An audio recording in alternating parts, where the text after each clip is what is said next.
of how far I was from home, how far I had yet to go, how every moment Asgard and Torden slipped farther behind me. Lang stood outside Homer's quarters, hands in his pockets, chin lifted as he listened to Anderson. The older sailor was arguing with him about something, his hands waving dramatically as he tried to make his point, his gray-gold hair drifting around his thin face in the breeze. Lang settled his hands in his pockets, arching his brows at Anderson as he rattled on. But his dark eyes darted up to me, as if they couldn't help seeking me out. "Talk to me," they seemed to plead. "Let me explain."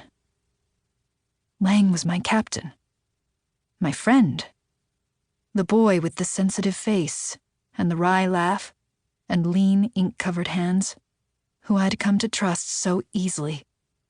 But I wasn't interested in his explanations.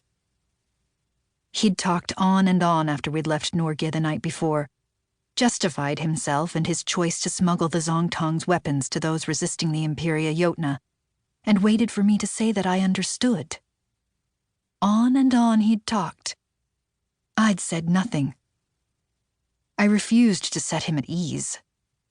I wasn't happy or comfortable. Why should he be? The crow's nest shifted beneath me. I sat up straight, tensing, then slumped again. "Kobe, you scared me." "Well, you're scaring a lot of people. You really shouldn't be up here." Kobe glanced at me sidelong, pushing a lock of shiny dark hair out of her eyes. "Not that I care." "I don't care either," I said, staring straight ahead. "What are you doing up here anyway?" Kobe Grimm was our rigger. The maze above deck was her rightful place, and I was the interloper. But I didn't care about that now. Kobe squinted at me. "You're aware there's a purpose to the crow's nest beyond your need for a spot to brood, right?" "I'm not brooding," I mumbled. "Well, you're not keeping an eye on the horizon for obstacles either," Kobe said wryly. She arched an eyebrow. "Are you all right?" I stared down at my hands clasped in my lap, at the ring Torden had given me. It felt heavy on my finger, but that was nothing to the weight of my heart inside my chest. I missed Torden. I felt every mile between us, stretching taut and painful. I was brooding. Fury bubbled in my veins when I thought of Lang and Homer and you, and the way they'd treated me like a bit of porcelain. Breakable, easily set on the shelf and out of the way, entirely ornamental to their true purposes. Torden had never treated me that way. I'd felt strong and free when he looked at me, his eyes steady as the flow of the Billrost. Lang hadn't so much acknowledged my fury as tried to smooth it over, tried with explanations and excuses and repeated protests to convince me I wasn't really angry with him. "You have to understand," Lang had begun again as I'd walked away from the helm. "Who knew?" I'd demanded, whirling on him. Lang had swallowed hard but lacked the good grace to look guilty. He'd eyed me carefully, long lashes shadowing his dark eyes.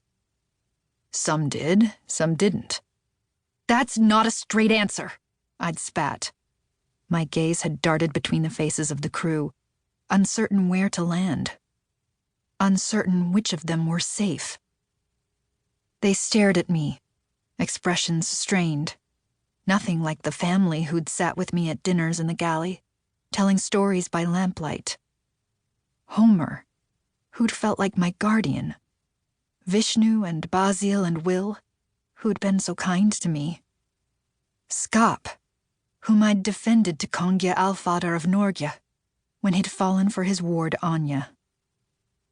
I'd thought he was my friend. I'd thought they all were.